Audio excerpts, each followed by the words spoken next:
అందరికీ నమస్తే. VTV voice వారి పొలిటికల్ ఛానల్‌కు స్వాగతం. విజయవాడలోని ఇంద్రకీలాద్రిపై జరిగిన తాజా ఘటనతో భక్తులు రక్షణ, భద్రతపై అనేక ప్రశ్నలు తలెత్తుతున్నాయి. ఆలయ ప్రాంగణంలోని మహామండపంలో ఒక యువకుడు మహిళల పట్ల అత్యంత నీచంగా ప్రవర్తించి అడ్డంగా దొరికిపోయాడు. 6వ అంతస్తులో ఉన్న మహిళా బాత్రూంలోకి నరేష్ అనే యువకుడు రహస్యంగా చొరబడ్డాడు. అక్కడ మహిళలు స్నానం చేస్తున్న దృశ్యాలను తన మొబైల్ ఫోన్లో ద్వారా రికార్డు చేయడం ప్రారంభించాడు.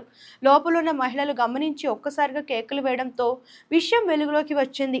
మహిళల అరుపులు విన్న వెంటనే అక్కడ విధుల్లో ఉన్న మహిళా సెక్యూరిటీ సిబ్బంది అప్రమత్తమయ్యారు. బాత్రూం నుంచి బయటకు పారిపోవడానికి ప్రయత్నించిన నరేష్ను పట్టుకొని చితకబాదారు.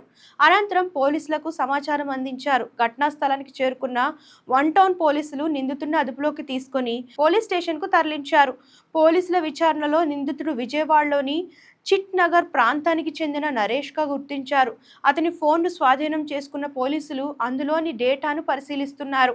పవిత్రమైన ఆలయ ప్రాంగణంలో ఇలాంటి వికృత చేష్టలకు పాల్పడడంపై భక్తులు తీవ్ర ఆగ్రహం వ్యక్తం చేస్తున్నారు. భవిష్యత్తులో ఇలాంటి ఘటనలు పునరావృతం కాకుండా భద్రతను మరింత కట్టుదిట్టం చేయాలని అధికారులు కోరుతున్నారు. అసలు ఇలాంటి వాళ్ళకి ఎలాంటి శిక్ష పడాలో కామెంట్స్ చేసేయండి. ఇలాంటి లేటెస్ట్ న్యూస్ కోసం ఛానల్ ఫాలో, సబ్స్క్రైబ్ చేయడం మర్చిపోకండి.